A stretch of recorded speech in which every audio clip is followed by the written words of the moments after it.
Boa tarde, alunos do 7º ano da Escola Janoca Maciel.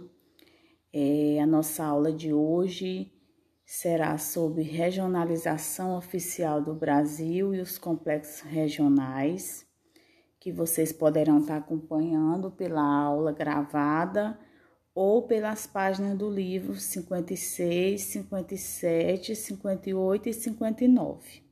Então, a nossa aula de hoje é dando continuidade, ao nosso capítulo do livro que trata da regionalização. A gente já viu vários tipos de regionalização e hoje nós vamos tratar desses dois tipos, a oficial do Brasil, que contempla os estados e as capitais que nós conhecemos, e os complexos regionais.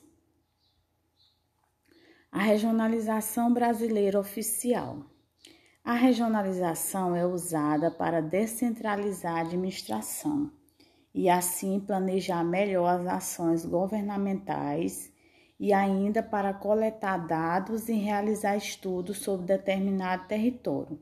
Então, regionalização a gente já viu durante todo esse capítulo do livro que foi uma maneira encontrada para estar descentralizando, onde tudo era centralizado na administração. Então, com a regionalização, mudou esse cenário. O Instituto Brasileiro de Geografia e Estatística, IBGE, já realizou algumas regionalizações do território brasileiro. A mais recente é de 1990, que foi aqui, que é considerada como oficial, do Brasil. A regionalização oficial do Brasil divide o território em 5 grandes regiões, que também são chamadas de macro-regiões. Nós vamos ver mais na frente o mapa dessas grandes regiões que nós já conhecemos, que são as regiões Nordeste, Norte, Sudeste, Sul e Centro-Oeste.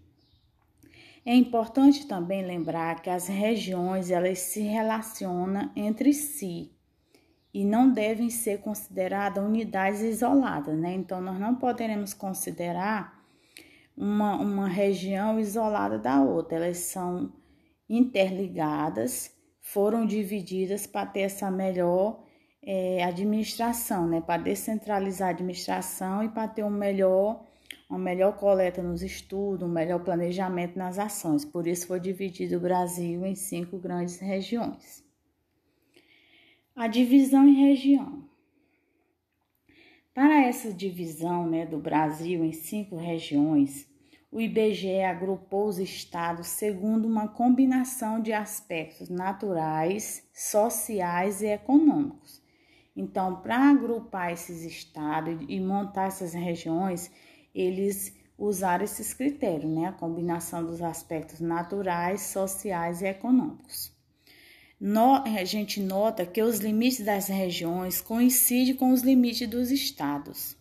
Isso visa facilitar os estudos estatísticos e a destinação de verbas governamentais para o desenvolvimento de projetos regionais específicos. Então, vocês observam que nenhum estado tem a metade dele numa região, a outra metade em outra. Não, o limite das regiões são os limites também dos estados.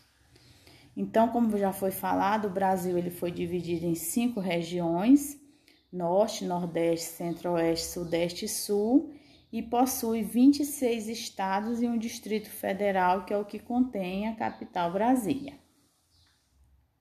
Nós temos aqui o mapa, esse mapa é de 2016, que mostra as macro-regiões. Então, vocês observam a legenda aqui abaixo, que mostra, a região norte é toda essa área verde, formada por 7 estados. A região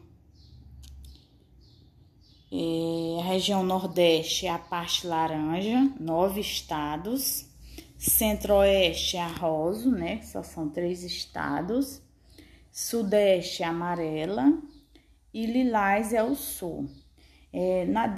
Na continuação da nossa aula, a gente vai ver quais são os estados que formam cada região dessa individualmente, A região norte. A região norte é formada por 7 unidades de federação, ou seja, 7 estados.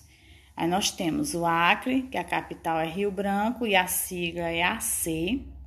Vocês observem bem esse detalhe da aula com relação aos estados, as capitais e a sigla, porque esse vai ser o conteúdo que vai ser cobrado na atividade 6, que vocês vão preencher uma tabelazinha com as capitais e as siglas de cada estado.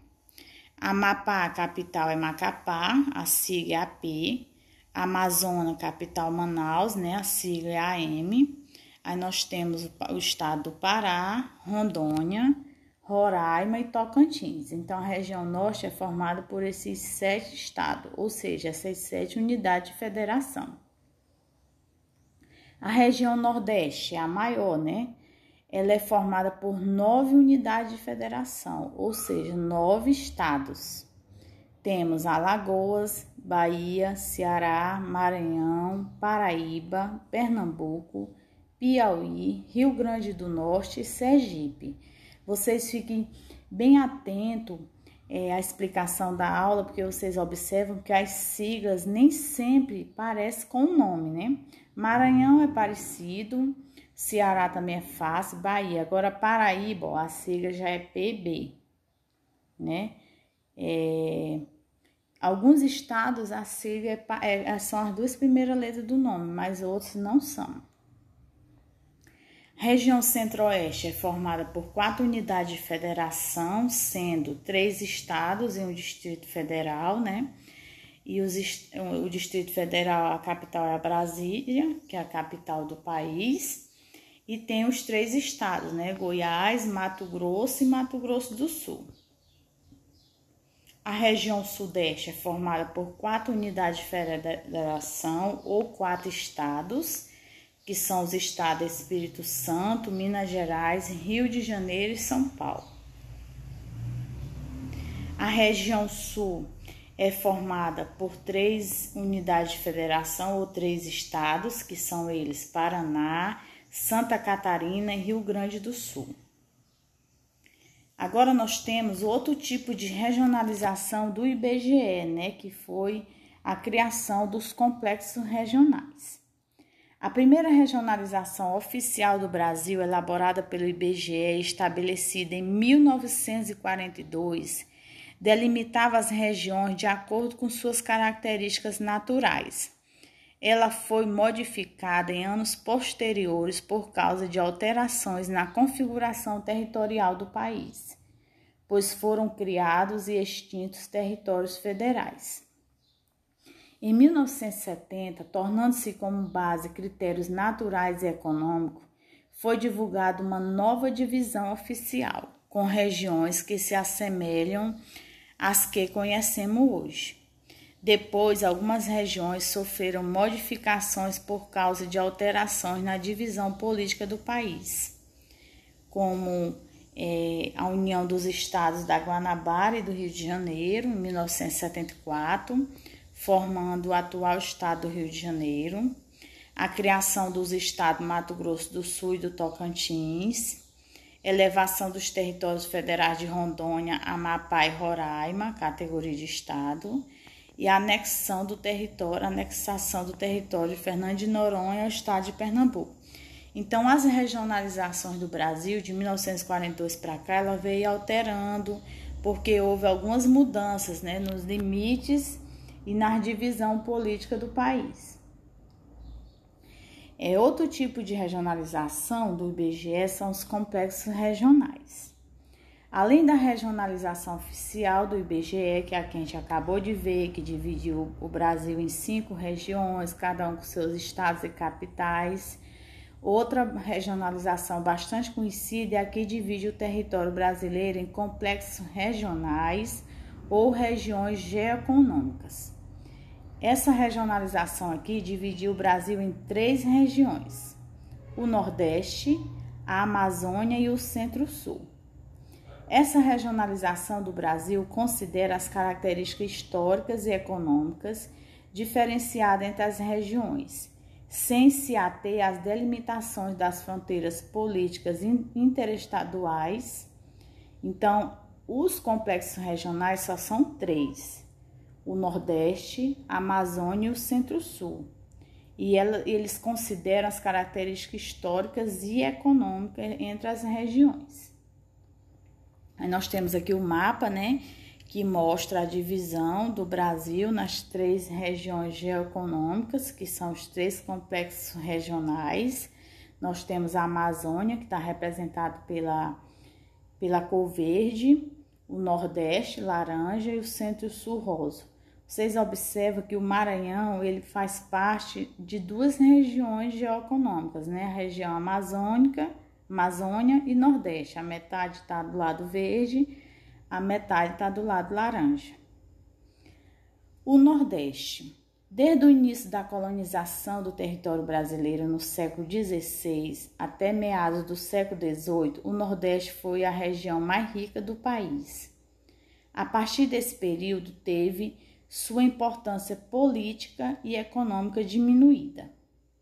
O maior símbolo da perda de importância política do Nordeste foi a transferência da capital da colônia, em 1763, de Salvador para o Rio de Janeiro.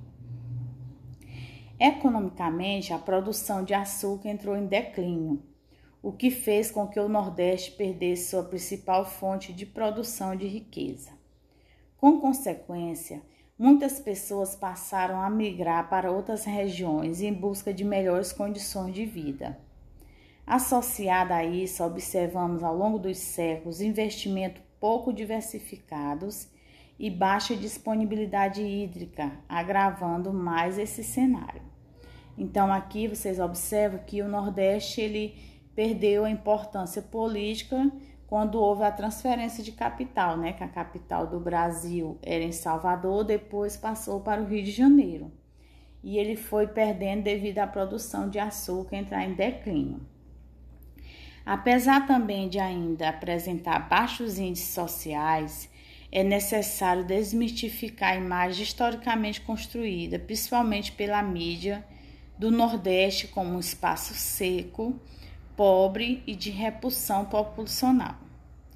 O Nordeste é um complexo regional cujo crescimento se destaca no atual cenário econômico, especialmente no que se refere ao desenvolvimento industrial e ao setor turístico, impulsionando por investidores brasileiros e estrangeiros que constroem resorts e redes hoteleiras em áreas litorâneas. Então, o Nordeste, como às vezes ele é considerado pela mídia como um país pobre, de miséria, seco, ele é um complexo regional de muito crescimento, né, e que se destaca no cenário econômico. Aí nós temos aqui uma imagem, né, de uma área de resort no Parque das Dunas, em Natal, Rio Grande do Norte. O outro complexo regional é a Amazônia. Considerando o povoamento do território desde a colonização europeia, a Amazônia teve uma ocupação bastante tardia em comparação às demais regiões. A partir da década de 1960, os governos implantaram diversos projetos na região, por exemplo, a instalação de empresas agropecuárias e de mineração, incentivando a ocupação e a integração da Amazônia à economia nacional. Também foi criada a Zona Franca de Manaus, na capital do estado do Amazonas, onde se desenvolveu um polo industrial produtor de bens de consumo duráveis, principalmente eletrônicos. Então, nós vamos ver agora aqui na nossa aula o que são esses bens de consumo duráveis. Bem de consumo durável é um produto com vida útil relativamente duradoura, podendo ser utilizado por alguns anos, como por exemplo automóveis, televisores, geladeiras e roupas. Então vocês observam que bem de consumo durável é um bem que dura muito tempo.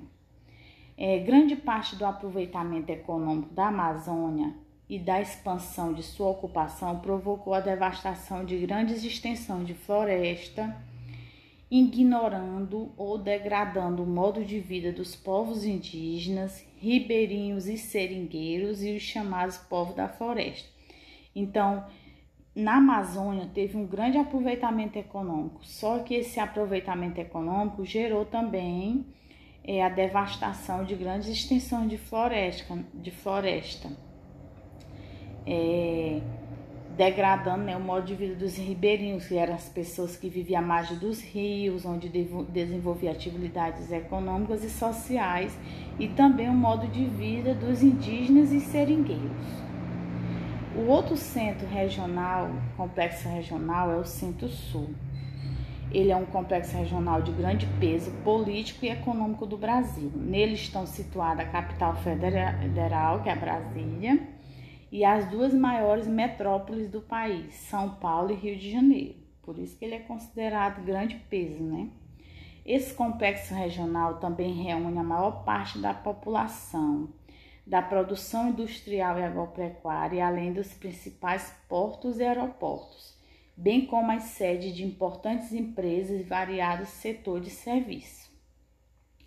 Apesar do desenvolvimento no Complexo Regional Centro-Sul, há muitos problemas urbanos, como a violência, condições precárias de moradia que atinge parte significativa da população. Então, apesar dele ser um complexo de grande peso político e econômico, ele também tem uns problemas urbanos. Essa foi a nossa aula de hoje, né? Eu espero que vocês tenham compreendido essa regionalização oficial do Brasil, tenham entendido também um pouco sobre os complexos regionais, certo? E essa aqui foi a nossa aula que vocês vão estar assistindo para responder a atividade 6 que vai ser posta na plataforma. Desejo a todos uma boa tarde e boa aula.